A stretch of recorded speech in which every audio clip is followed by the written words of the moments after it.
아니 뭐 한화서울 치려면 확실하게 치든가. 안녕하세요, 김성남입니다.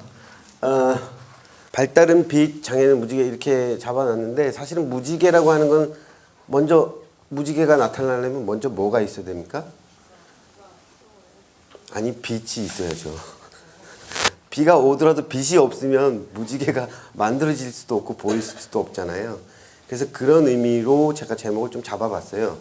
발달장애라고 하는 우리의 주된 관심사라는 그 발달장애라는 말에 장애라는 것은 어떤 단어 뒤에 붙어 있는 겁니까?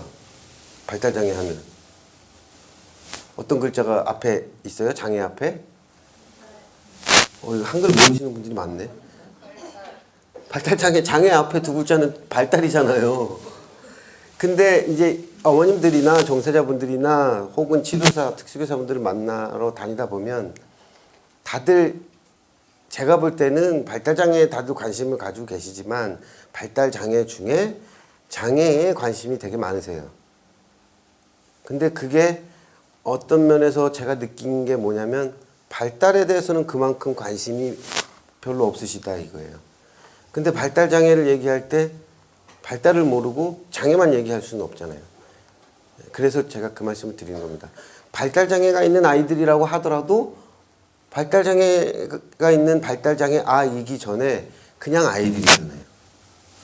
그 아이가 가지고 있는 장애 때문에 어떤 우리가 보이는 모습들 이외에 장애와 상관없이 태어나고 자라고 커나가는 한 인간으로서의 가질 수 있는 그냥 공통된 혹은 보편적인 이런 부분이 사실은 훨씬 더 많은지도 몰라요. 그런데 우리가 장애라는 진단을 받는 순간부터 자꾸 장애 쪽으로만 이렇게 보려고 하다 보니까 발달에 대해서 모른 채로, 그러니까 장애가 없는 부분도 있는 거잖아요. 모든 부분에 장애가 있는 게 아니니까. 그래서 그 부분에 대해서 조금 관심들이 좀 부족하신 것 같아서 그걸 좀 말씀을 먼저 드리고요. 그 다음에 이제 뒤쪽에 발달장애에 관한 얘기를 좀 하겠습니다. 첫 번째 드리고 싶은 말씀은요, 우리가 보통 발달장애가 아니라 발달심리학, 일반적인 발달심리학에서 아이들이 태어나서 습득하게 되고 발달하게 되는 여러 가지 기능들을 얘기하잖아요. 기능 영역이라고 하는 언어, 인지, 여기 있는 것처럼 뭐 사회성, 뭐 정서 발달, 사회성 발달 등등 많은 영역들을 이야기를 하는데, 실제로 그 많은 영역들이 전부 태어나서 죽을 때까지 다 계속 습득되거나 발달되거나 하는 것은 아니에요. 결정적 시기라는 말씀 들어보셨어요? 그게 이제 주로 언어 발달에서 나온 얘기인데, 만 3세에서 4세, 조금 더 들어봐야 5세 정도 이전에 언어 발달은 특별히 언어 부분에 장애가 없다면 거의 다 완성이 됩니다. 모국어에 대한 습득이. 여기서 내용이나 지식, 어휘가 완성된다는 게 아니라 그 언어를 사용할 수 있는 언어 기능이, 습득이 거의 그 시기에 몰려서 폭발적으로 발달이 되죠. 그래서 그걸 결정적 시기라고 표현을 하는 겁니다. 근데 언어만 그렇지는 않아요. 그렇지 않은 다른 여러 가지 것들이 있죠. 훨씬 더 빨리 발달하게 되는 게, 예를 들면 감각, 신경 혹은 지각 기능 뭐 이런 거, 시지각, 청지각 이런 것들은 더 빨리 발달하죠. 그렇지만 어쨌든 그것도 아동기 이전에 거의 발달이 되잖아요. 그래서 결정적 시기라고 합니다. 그리고 여기 인지라고 표현이 되어 있지만 지적장애는 지적기능의 장애이고, 지적기능을 두 글자로 지능이라고 하잖아요. 그리고 지적장애를 처음 진단하러 가면, 진단받으러 갔을 때 지능검사를 하잖아요. 그래서 지능이라고 그냥 말씀을 드릴게요. 지능도 평생 발달하는 건 아니에요, 사실. 약간의 무슨 미묘한 변화는 있을 수 있겠지만 지능도 거의 결정적 시기가 있고, 그리고 지능은 하나의 기능이지 지식이나 정보가 쌓여진다고 지능이 높아지는 건 아니기 때문에 그렇게 볼 수 있습니다. 지금 제가 말씀드린 언어, 인지, 이것 때문에 돈 엄청 쓰시잖아요, 부모님들. 그죠? 언어 치료, 인지 치료 뭐 등등. 돈을 아무리 많이 쓰시고 아무리 좋은 치료 선생님들 만난다고 해도 이건 평생 발전하거나 습득되는 게 아니다라고 말씀드리고 싶어요.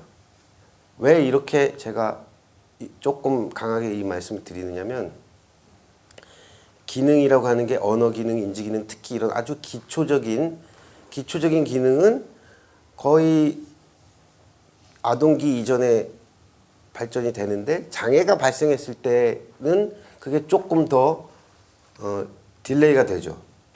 딜레이가 되더라도 역시 성인기 넘어까지 계속 발달이 되지는 않습니다. 장애가 있다고 하더라도. 이걸 전제로 생각하셔야 된다 이거죠. 그런데 반면에 예를 들면 사회성 의사소통 이런 것도 발달하겠죠. 그죠? 아이고. 사회성 의사소통 뭐 정서 발달 거기도 발달을 붙이잖아요. 그죠? 그렇지만 본질적으로 다릅니다. 언어하고 인지랑 뭐 이런 거하고 지능이랑 이런 건 달라요. 사회성은 평생 발달할 수 있고요. 의사소통 능력도 마찬가지입니다. 향상이 되죠. 죽을 때까지. 저도 5년 전에 저보다 지금의 저가 사회성 엄청 좋아졌거든요. 우리 멤버들이 다 알잖아.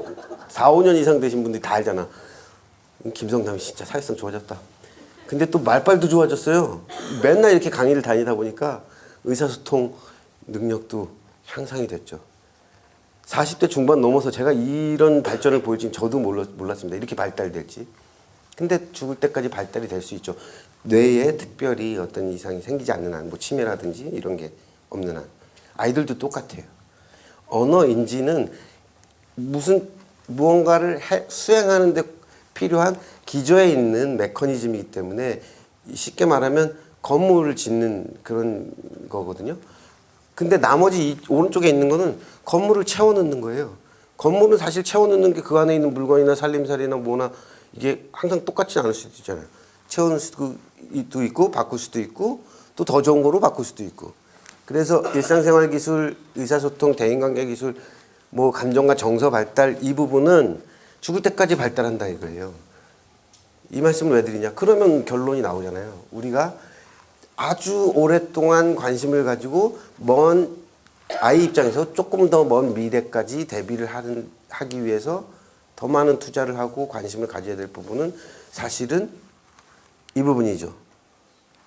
조금 더 엄밀하게 말하면 이 부분에는 장애가 없는 거예요. 발달장애라고 하더라도. 이 부분에 장애가 있는 것처럼 보이게 만드는 이 부분에 장애가 있을 뿐이죠. 무슨 말씀인지 아시겠어요?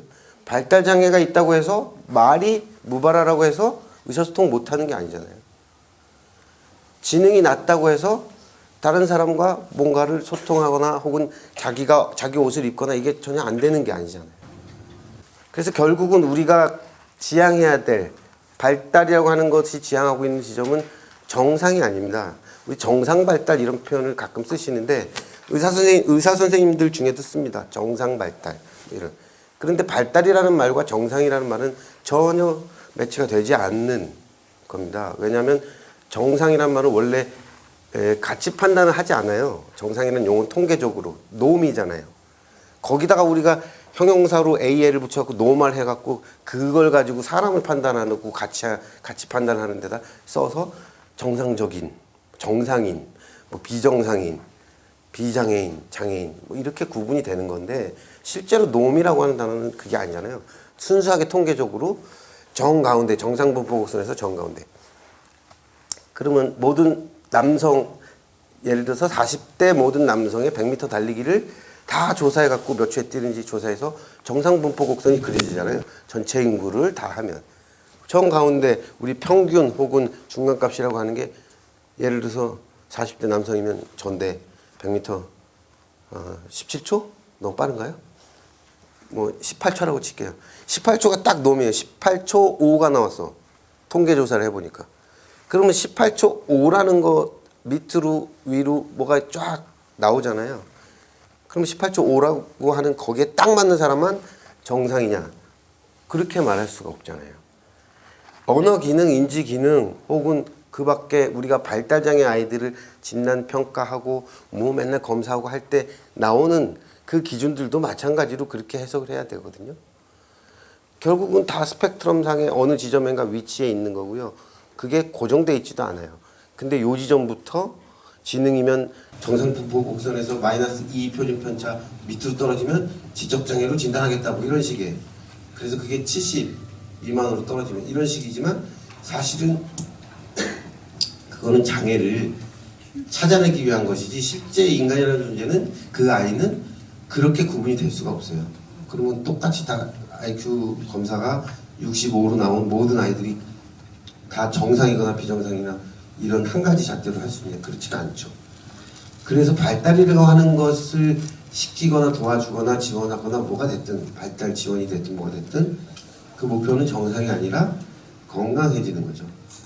신체적인 건강뿐만이 아니라 다른 사람과 함께 즐겁게 지내는, 뭐 예를 들면 이런 건강, 이게 목표가 되는 거지 절대 정상 혹은 비장애 아이들하고 같아지는 쪽으로 목표를 잡으면 그거는 좀 그릇된 거다. 근데 가끔 이제 그런 분들이 계시고요. 부모님들 중에도 목표를 자꾸 거기다가 두고 거기 그쪽을 향해서 얘를 이제 몰아가는 거죠. 그 다음에 심지어는 특수교사분들 같이 전공을 이쪽을 하시는 분들조차도, 선생님들조차도 그렇게 하실 때가 있습니다. 물론 이 아이가 습득할 수 있는 잠재력이 있고 뭔가 더 배울 수 있는 학습 잠재력이 있는 범위 내에서는 뭐가 됐든 그게 글자를 읽는 거든 쓰는 거든 뭐 숫자를 외우는 거든 더 가르쳐야 되겠지만 그것은 이 아이의 건강, 정상이라고 하는 기준에 비춰보면 그걸 가르쳐야 될 필요가 있을지도 모르겠어요. 근데 건강이라고 하는 걸 비춰보면 그건 그렇게 중요한 건 아니에요. 물론 할 수 있는 만큼 최대한 끌어올려야겠지만 읽는 능력이든 뭐 계산하는 능력이든 그런 말씀 드리고 싶었던 거고요. 그리고 또 한 가지, 이제 공부를 이렇게 하시다 보면 부모님들이 요즘 강의도 많이 들으시고 인터넷에 정보도 많이 읽으시고 책도 사보시고 뭐 이렇게 하시잖아요, 보통. 그 다음에 이제 종사자분들은 또 자기 일과 관련됐으니까 공부를 또 하실 거고 선생님들도 당연히. 근데 공부를 하다 보면 어떤 책을 보든 어떤 강의를 듣든 이런 걸 나눠놓고 공부를 하게 돼 있잖아요. 챕터가 나눠져 있든 뭐가 됐든.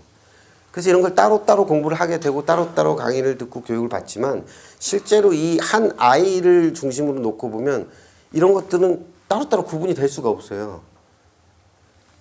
감각, 지각 능력이 인지 능력과 무관합니까? 그렇지 않잖아요. 또 정서하고 무관합니까? 그렇지 않아요. 감각신경이 특히 자폐성 장애의 경우 감각처리 장애나 이런 거 혹은 감각추구 등등 그 다음에 각성 수준의 조절의 이 불안정성 뭐 이런 것들이 여러 가지로 감각신경하고 연결이 돼 있지만 그게 어느 정도 이상으로 힘들거나 혹은 어느 정도 이상으로 너무 집착을 하거나 이렇게 됐을 때 그게 어디까지 영향을 미칩니까? 정서, 기분까지 영향을 미치잖아요. 기분에 영향을 미치는 수천 가지 요인 중에 감각도 영향을 미칠 수 있는 거란 얘기죠. 예를 들면 사회성도 마찬가지입니다. 인지, 언어, 의사소통, 사회성 이게 그냥 제가 말하는 순간순간 다 풀가동되는 거죠. 저도 머리도 쓰면서 말도 할 줄 알아야 되고 또 제스처 메모 여기 있는 상황에 맞춰서 의사소통이 돼야 되고 또 그게 사회성까지 드러나는 거죠. 이게 구분이 절대 안 돼요. 근데 이걸 따로따로 배우다 보니까 이렇게 구분해서 해석하려고 하는 그런 게 있어요. 아이가 어떤 행동을 하거나 말을 하면 저거는 감각 문제인가? 아, 저거는 뭐 제가 언어가 아직 뭐 그래서 그런가?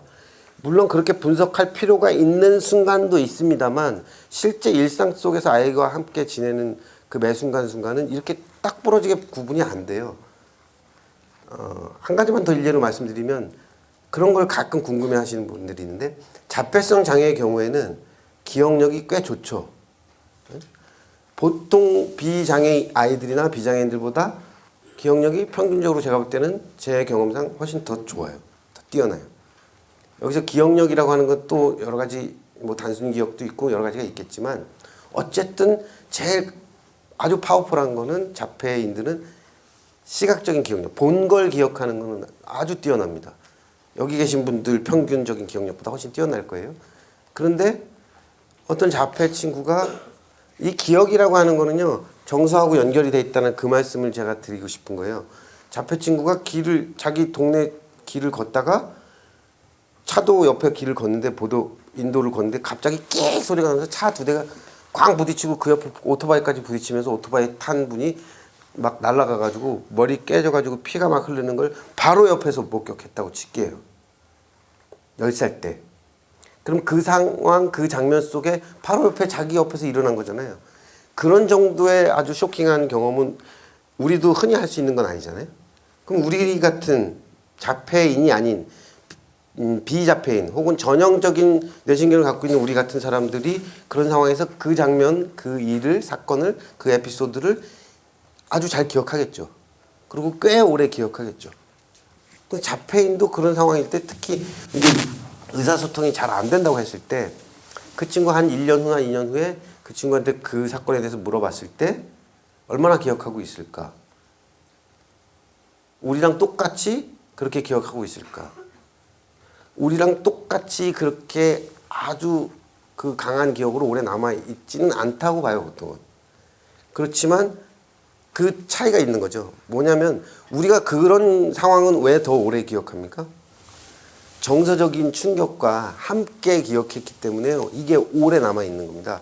그게 너무 우리 자신의 일이 만약에 그렇다 그러면 우리가 너무 그걸 경험을 정서적으로 심하게 하기 때문에 트라우마 뭐 이런 용어까지 있잖아요. 자폐인도 그러면 트라우마라는 걸 겪을 수 있느냐? 어떤 과거의 사건과 일에 대해서. 이걸 생각해 보자 이거죠. 우리만큼은 아니라고 하지만 보통 평상적인 일을 기억하는 것보다는 훨씬 잘 기억해요. 이게 연구 결과예요. 우리가 정서적인 충격을 가지고 그걸 경험하고 기억한 것만큼 오랫동안 강하게 우리만큼은 아닐지 몰라도 자기가 원래 일상적으로 기억하고 경험했던 거 기억하는 것보다는 더 많이 강하게 기억을 해요.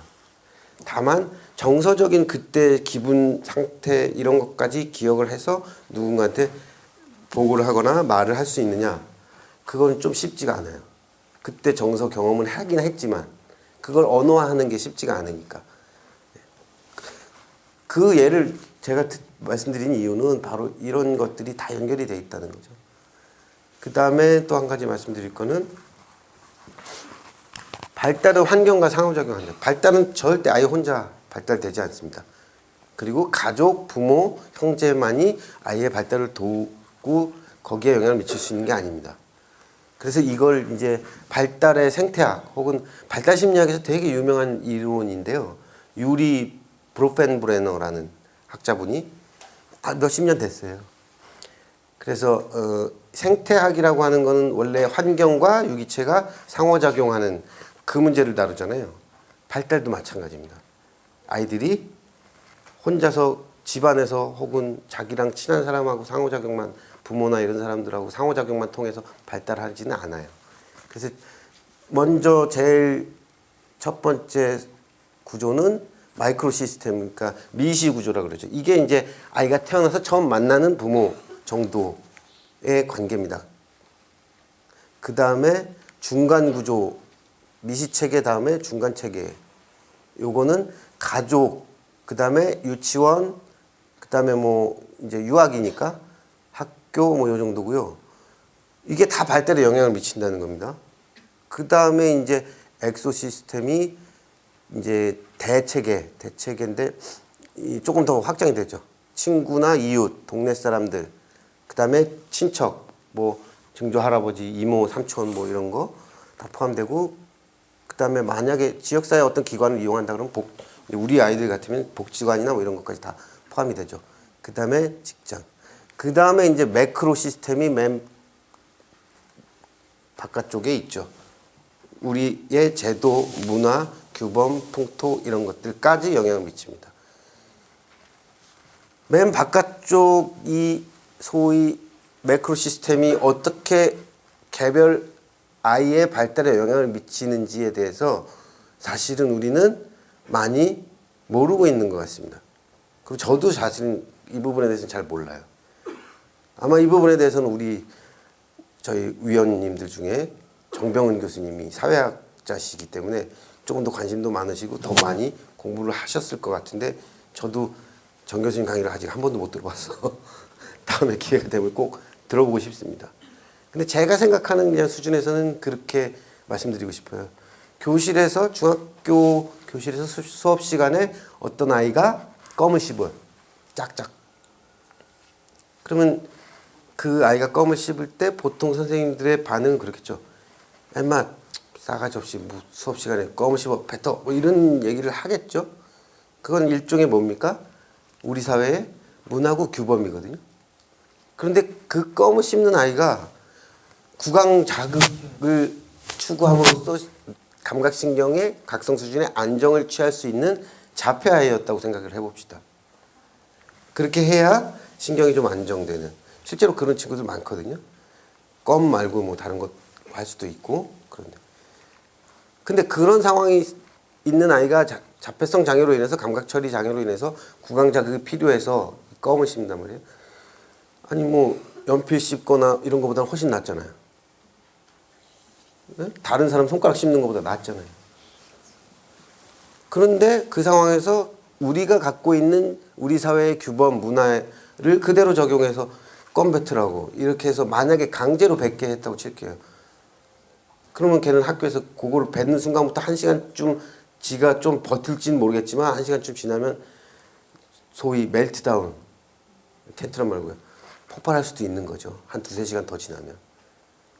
이게 장애가 없는 아이들도 마찬가지입니다. 어릴 때 그거 우리 그런 거 많이 보셨잖아요. 어릴 때 아이들이 어떻게 행동을 해야 되는지를 가르치잖아요. 주로 부모님들이.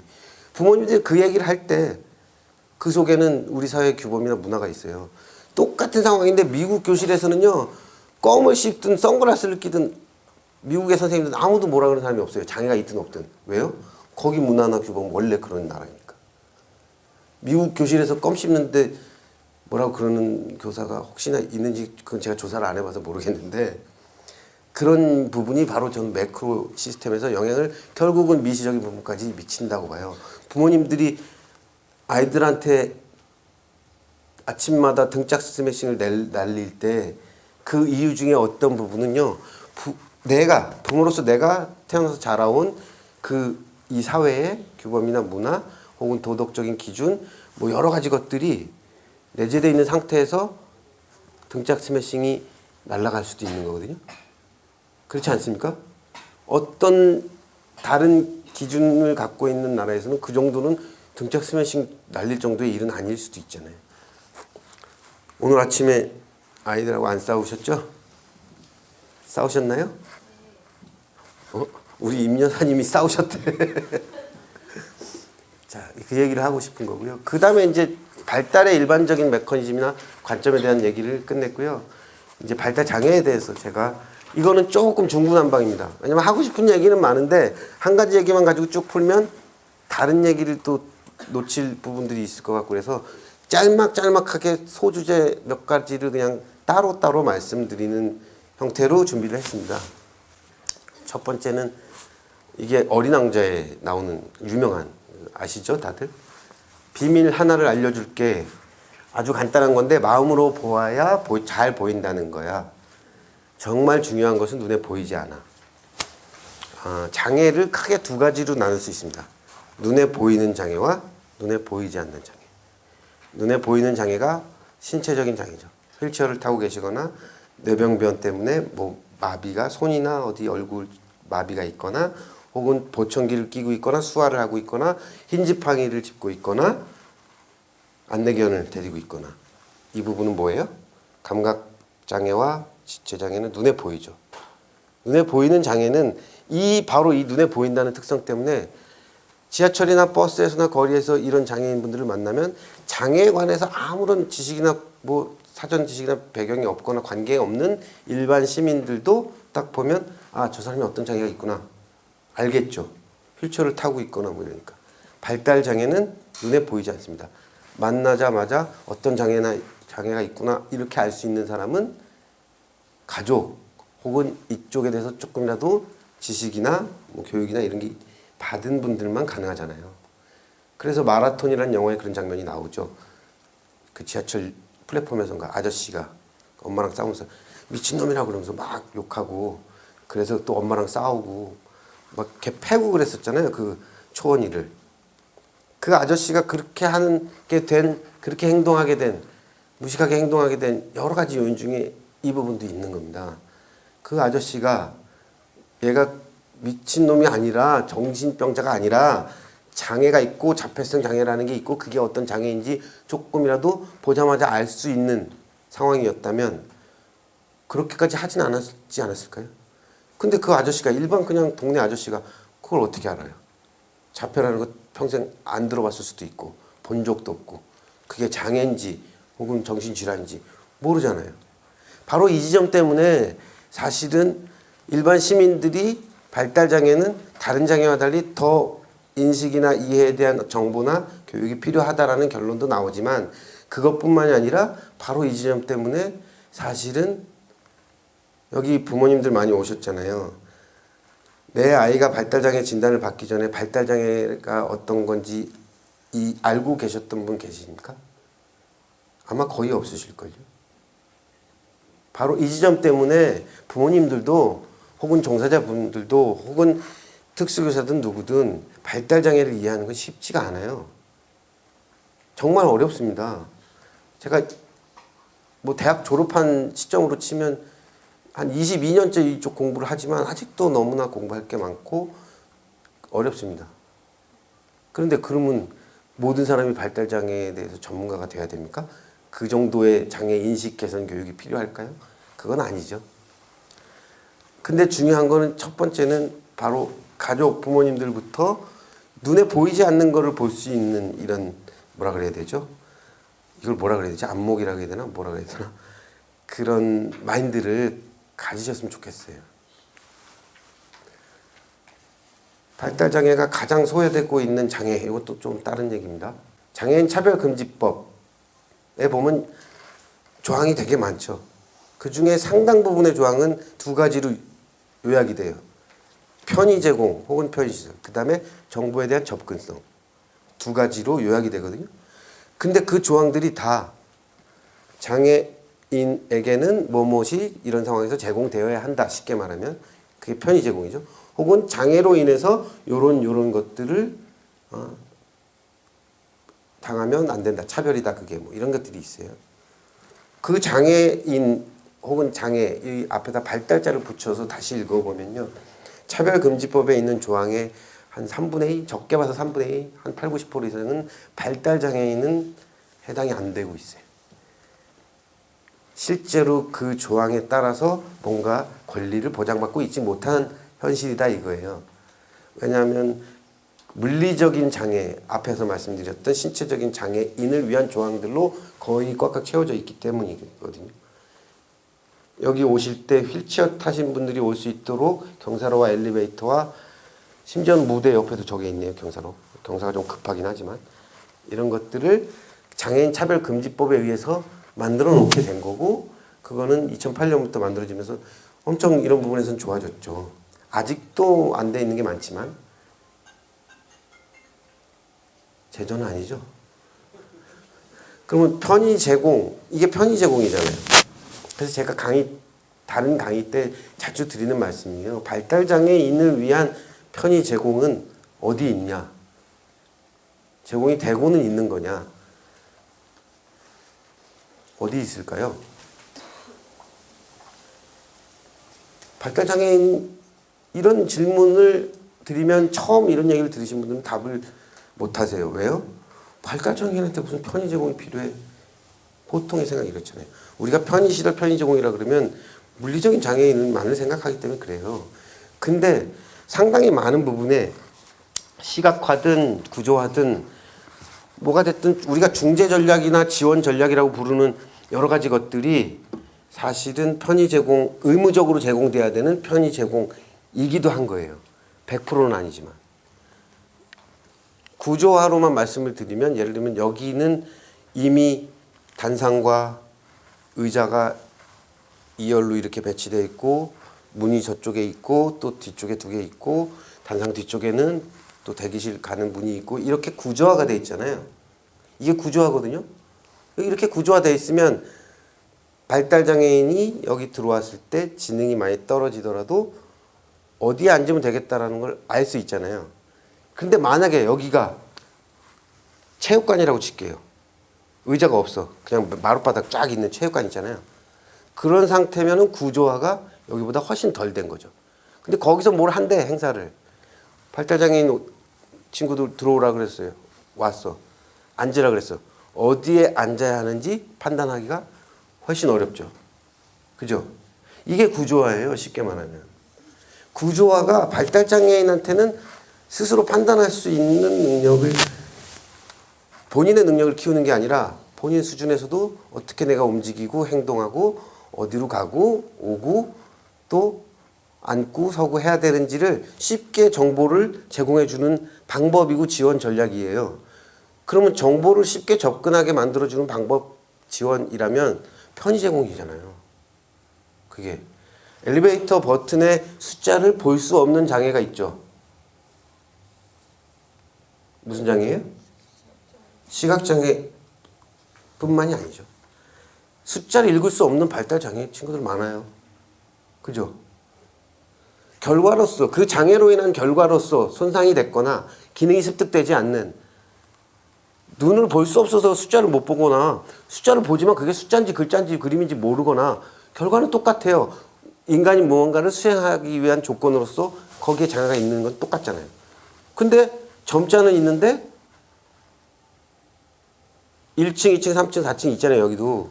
그 1층이 예를 들면 로비고 그러면 로비 사진이 조그맣게라도 붙어 있으면 될 텐데 3층이 강당이면 강당 사진이 그 3층 버튼 옆에 조그맣게라도 코팅이라도 돼서 붙어 있으면 될 텐데, 점자도 AAC, 보안대책 의사소통의 한 형태입니다. 모드입니다. 양식입니다.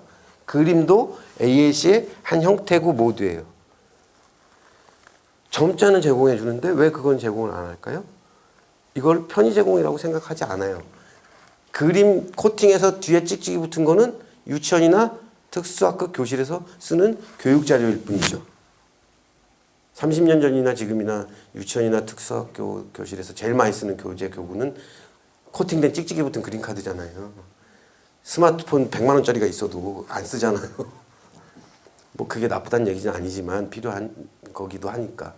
그걸 발달장애인 입장에서 그걸 편의시설 혹은 편의 제공이라고 생각할 정도의 마인드가 이제는 필요하다고 보는 겁니다, 저는. 그래서 이걸 잘 연구해서 잘 하나하나 모든 100%는 아니더라도 최소한 필수적인 상황에서 어떤 환경이나 구조화나 시각화가 제공이 되면 정보를 스스로 더 접근하기 쉽게 되고 하기 어려웠던 거를 쉽게 하거나 못하던 걸 하게 되기도 하고 이렇게 만들 수 있는지를 아주 필수적인 공공 장소라도 이런 시설이라도 교육기관이든 복지기관이든 이런 데라도 어떻게 해라라고 장애인 차별금지법의 조항으로 시행령으로 발달장애인이나 그걸 이렇게 해라라고 조항을 만들어서 넣고 싶은 마음이 아주 굴뚝 같습니다, 제가.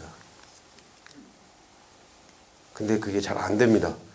여러분들이 저를 국회로 보내주시기 전에는 안 됩니다, 그게. 비례대표 얘기까지 나왔어. 그냥 농담이고요. 저는 그런 분들이 뭐 할 때 필요한 소스, 자료, 뭐 매뉴얼 이런 게 필요하다면 그런 거는 저나 혹은 저희 포럼 멤버분들이 연구해서 매뉴얼 가이드 만들면 되니까 그런 일을 하고 싶은 거고요. 구조화 시각화가 제대로 제공이 되지 않는다는 것은 발달장애인한테 필요한 기본적인 편의 제공을 받을 수 있는 권리, 인권을 보장해 주지 않는 것고 하나의 중재법일 수도 있겠지만 그 수준까지는 생각을 해줘야 100%는 안 되더라도 그래도 될 거다라는 거죠. 복지관이나 학교에 단체 급식을 하잖아요. 식당이 있잖아요. 식당 같은 데는 저 같은 경우도 지방에 이제 강연 가고 복지관 같은 데 가면 처음 들어가면 이제 점심 식사하고 가시라 그래서 들어가면 저도 모르잖아요. 어디서 밥을 타고 숟가락은 어디 있고 뭐 그래서 같이 복지사분이 같이 담당자분이 같이 안내를 해주잖아요. 안내를 해준다는 건 다른 말로 무슨 말이에요? 우리가 활동보조라고 부르던 장애인 활동보조라고 부르던 뭐 그걸 지도라고 부르던 일상생활 훈련이라고 부르던 지역사회 적응이라고 부르던 뭐가 됐든 누군가 가르쳐주고 안내를 해줘야 되잖아요. 그런데 저는 처음 간 사람이니까 당연히 모르는 상황이니까 그런데 거기 일주일에 3일씩 다니는 발달장애 친구도 발달장애이기 때문에 그렇게 몇 개월을 다녔어도 식당에 갈 때마다 어디서 밥을 타고 이걸 모를 수 있잖아요. 발달장애 때문에. 그럼 그 친구한테 뭐가 필요한 겁니까? 똑같이 안내하는 사람이 붙어서 계속 알려주고 이러고 있는 거잖아요, 지금. 구조화라는 게, 시각화라는 게 그런 경우에 어떻게 적용될 수 있는지. 출입구, 식당 출입구부터 바닥에다 노란 테이프 두꺼운 거를 쫙 붙여놔요, 두 줄로. 그것만 노란 테이프만 밟고 따라가면 옆에 숟가락 나오고 또 따라가니까 식판 나오고 이렇게 만들어서 반찬까지 다 탔어. 그 다음에 테이블 있는 쪽으로 그대로 따라가면 앉아서 먹었어요. 그 다음에 퇴식구 또 찾아가면 힘들어. 근데 그게 헷갈리잖아요. 왜냐면 밥 타는 거하고 헷갈리면 안 되니까 퇴식구는 거기 테이블 있는 그쪽에서 빨간 테이프로 또 이렇게 해서 퇴식구 쪽으로 만들어 준다든지. 구조화 시각화는 이런 거거든요.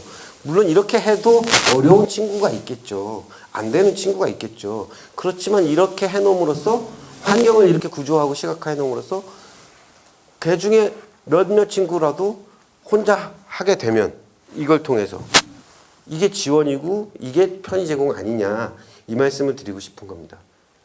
그래서 만약에 중등부 이상의 나이가 있는 발달장애 자녀분을 키우는 부모님이 여기 오늘 계시다면 집에 가셔서 얘한테 혼자 밥 차려 먹는 거 가르쳐 주실 때 말로 계속 설명만 하지 마시고 보여주세요. 밥 차려 먹는 순서를 한 7단계로 나눠 갖고 사진으로 찍으신 다음에 조그만하게 코팅해서 냉장고 문에다 붙여주세요. 냉장고 문에다가 치킨 배달 이런 것만 자동으로 붙여놓지 마시고 우리 애가 발달장애면 냉장고 문에 그 정도는 붙어 있어야 됩니다. 욕실, 화장실, 거울 밑에 쪽에 이 닦는 순서가 적어도 한 7단계, 8단계로 한 컷씩 사진으로 찍혀서 코팅돼서 붙어 있어야 됩니다. 그리고 얘가 그걸 한 1, 2년 동안 계속 그거 보고 하나씩 체크하면서 따라하고 이렇게 해서 익혀지고 되면 그 다음에 떼어도 돼요. 근데 그 다음에 안 떼어도 되잖아요. 가끔 헷갈릴 수도 있으니까 그럼 보고 하면 되잖아요. 이게 편의 제공이 아니라고 말할 수도 있을지 모르겠지만 제가 생각하는 수준에서는 이게 편의 제공이다 라고 주장하고 싶은 거고요. 이거를 법정에다가 의무적으로까지 넣고 싶을 정도로 저는 그렇게 생각한다 이 말씀입니다. 말과 글로 소통하는 것만이 정상이 아니다. 이건 당연한 얘기인데 이게 우리가 실제로 아이들과 소통할 때는 이걸 자꾸 잊어버려요.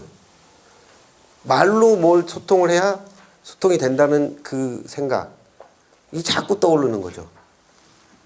이게 말입니까? 글입니까? 이거 지금 여기 있는 거 이거 말도 아니고 글도 아니죠. 이모티콘이라고 하는 건 요즘은 글자도 말인지 글인지 모르게 글자도 쓰잖아요. 이 글이에요, 말이에요?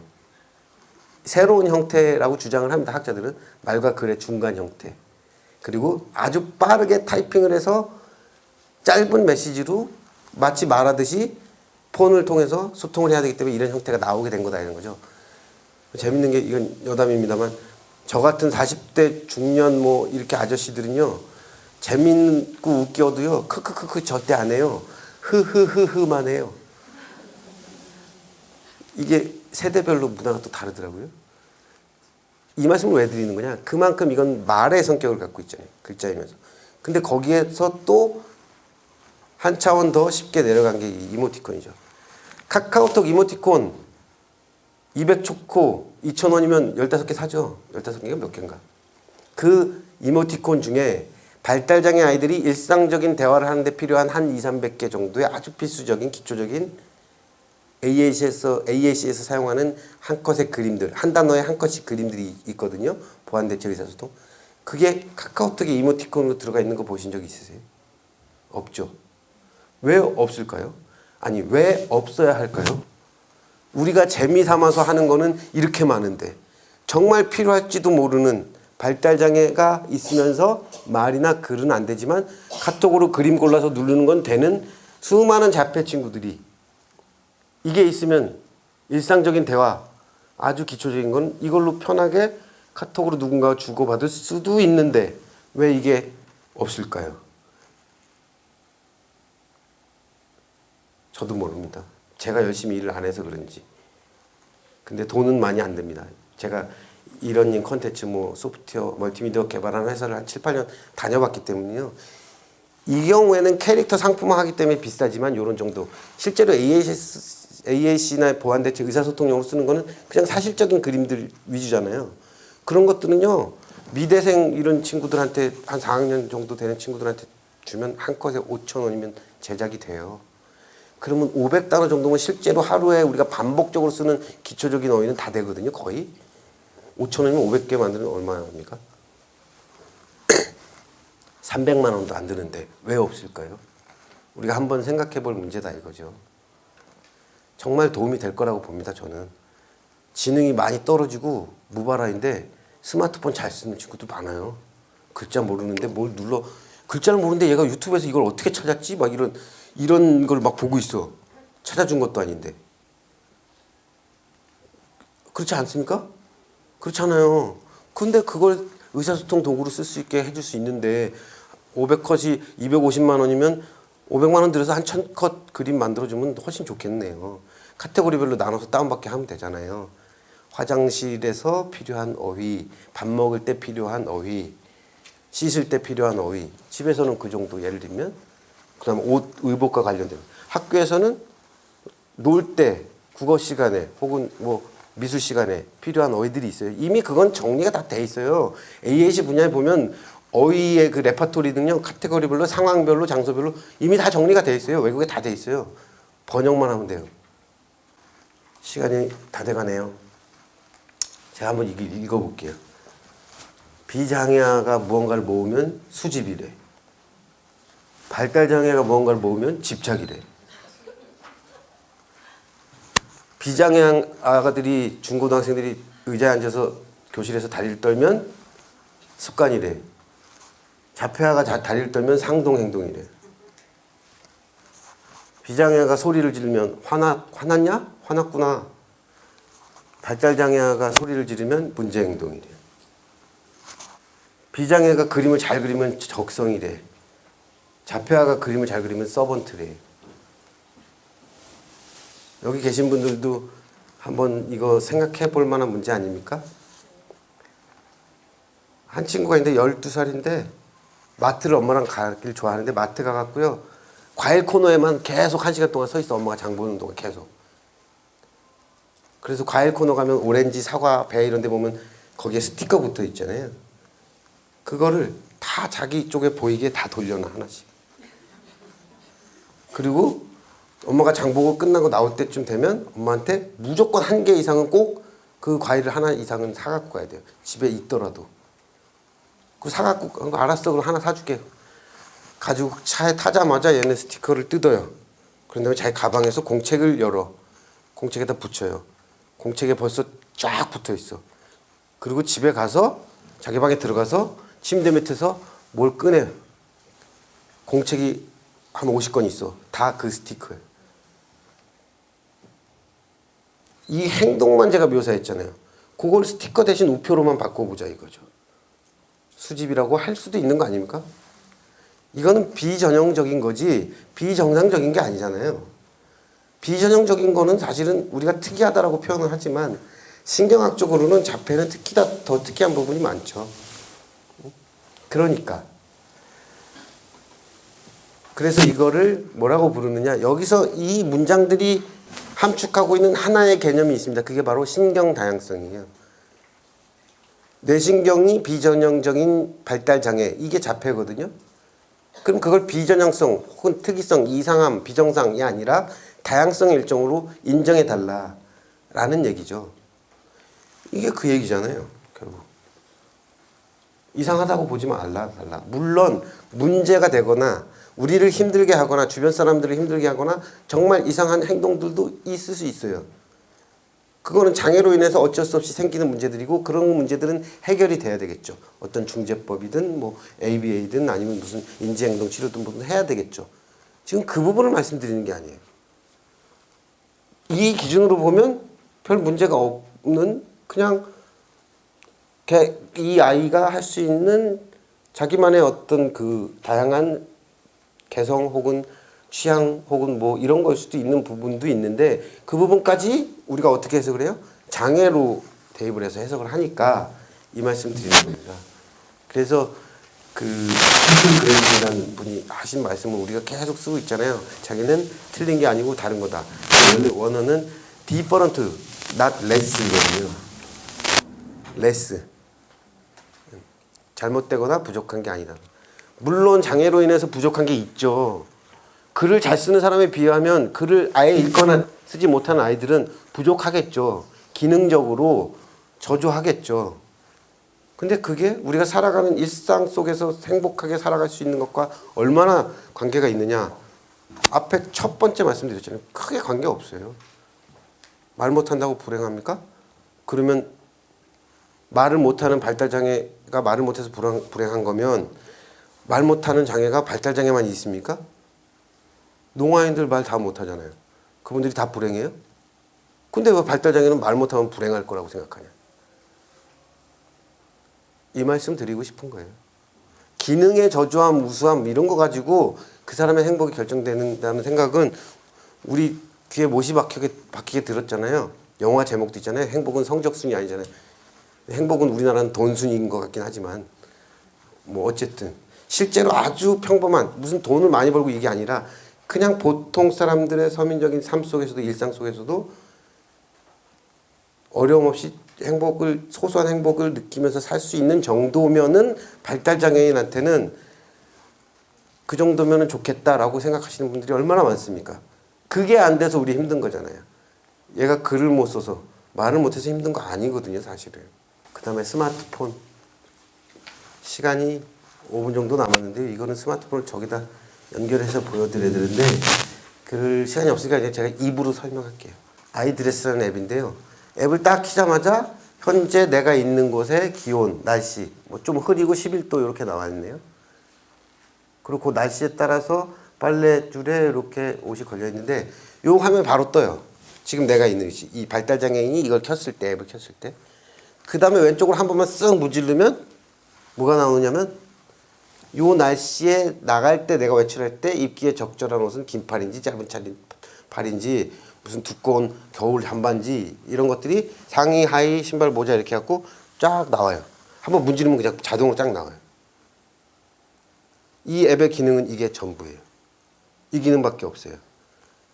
이거는 거의 99% 발달장애인을 생각하고 만든 앱이에요. 그렇겠죠? 발달장애 성인이 혼자 자립을 한다고 하실 때 집에서 외출을 할 때 당연히 이거 잘 판단해야 되잖아요. 지금 막 눈비가 몰아치는데 반팔 입고 나갈 수는 없는 거 아니에요. 가을 옷 얇은 옷 입고 나가면 감기 걸리잖아요. 근데 그런 판단이라는 게 쉽지가 않으니까 이 앱 하나 그냥 딱 띄어서 눌러보고 쓱 문질렀더니 뭐 두꺼운 잠바, 모자, 털모자 뭐 이런 게 있어요. 바지. 심지어는 여기에 고기능밖에 없는데 옵션에 하나가 추가되어 있어요. 그거는 보호자나 부모님이나 자립홈이다 그러면 뭐 누가 이렇게 해주면 되는데 원래 그림으로 이렇게 돼 있는 거 말고 원래 자기가 입어야 되는 옷이 있잖아요. 실제 자기 옷. 그거를 폰으로 사진을 찍어요. 추울 때 나가야 될 옷 세트로 상의, 하의, 모자 이렇게 하고 한 컷 찍고 가을 날씨나 여름 날씨 또 이렇게 해서 한 컷 찍고 그런 다음에 이 앱에 들어가서 옵션에서 그림으로 나오는 그냥 예쁘장한 그 나와 관계없는 그림의 옷이 아니라 실제 내 옷으로 싹 다 바꿔놓을 수 있어요. 6가지 기온과 날씨에 따라서 이렇게 6번만 그걸 하면 됩니다. 아주 간단한 아이디어죠. 그렇지만 이게 바로 앞에서 말씀드린 뭐예요? 시각화 지원 전략이죠. 그리고 이걸 스마트폰으로 해놓으니까 뭐가 바로 연결이 됩니까? 현재 그 위치의 장소의 날씨, 기온이 GPS에서 연결이 되니까 이게 가능해지는 거죠. 시각화라고 하는 것과. 이거를 그림 카드로 얘 나가기 전에 그림 카드로 보여줄 수도 있겠지. 근데 그거는 자동으로 판단을 못 하잖아요. 얘는 자동으로 뭘 판단해줘요? 날씨, 기온. 거기에 맞춰서 고르는 거니까. 기술은 요런 식으로 써야 되는 거죠. 기술은 악플 다는 데 쓰는 게 아니잖아요. 그죠? 자, 마지막으로 이제 마무리가 거의 딱 맞춰서 됐네요. 이건 제가 올 4월 달에 처음 우리 임 여사님이 운영하시는 협동조합의 부모님들 강의하러 뵈러 가면서 원고를 썼는데요. 그냥 쭉 읽으면서 제 강의를 마치도록 할게요. 나는 당신의 숙제가 아니에요. 나는 당신의 숙제가 아니에요. 나는 당신의 아이예요. 당신이 싸워야 할 것은 내가 아니라 나와 같은 아이들을 받아들이지 않는 세상이에요. 나는 당신의 숙제가 아니에요. 세상의 많은 하찮은 것들이 나를 통해 소중한 것들로 바뀔 거예요. 산을 올라 정상을 정복하는 삶보다 낮은 곳으로 흘러 넓은 곳에서 함께 만나는 삶이 더 아름다울 수 있음을, 나와 같은 아이들이 행복한 세상이 모든 아이들에게 행복한 세상임을 나를 통해 알게 될 거예요. 나는 당신의 숙제가 아니에요. 나는 당신의 드림캐쳐예요. 나쁜 꿈은 걸러내고 좋은 꿈을 꿀 수 있게 도와줄 드림캐쳐예요. 무엇을 바라고 무엇을 꿈꿔야 하는지 나를 통해 알게 될 거예요. 빛은 상처난 곳을 통해 들어온대요. 당신이 허용한다면요. 제가 그 빛이 되어줄게요. 마치겠습니다. 박수 소리가 작다.